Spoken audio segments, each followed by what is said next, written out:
నాగరాజు గారిని అయిన తర్వాత గంధం విజయ్ చందర్ గారిని ఈరోజు అరెస్ట్ చేసి మెజిస్ట్రేట్ ముందు హాజరుపరచడం జరిగింది. వారిని జ్యుడిషియల్ రిమాండ్కు తరలించడం జరిగింది. ఈ సంఘటనలో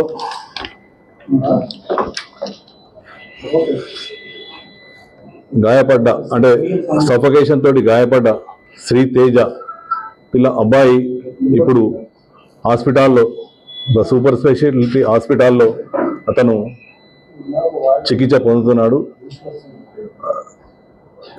చికిత్స జరుగుతున్నది. ఇంకా దీనిలో ఈ కేసులో పరిశోధన కొనసాగుతున్నది.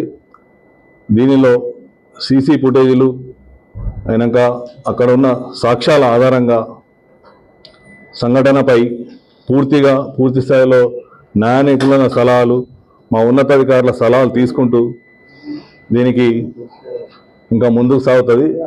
దీనిలో చట్టరీత్యా ఎవరెవరైతే దీనిలో ఇంకా పాలు పంచుకొని ఉన్నారో వారందరిపై తదుపరి చర్యలు ఉంటాయి. Thank you. న్యాయ నిపుణులు మరియు మా యొక్క సీనియర్ ఆఫీసర్స్ దాని మీద జరుగుతుంది. చట్టం ముందు అందరూ సమానమే. చట్టం ఎవరికి చుట్టం కాదు. Thank you.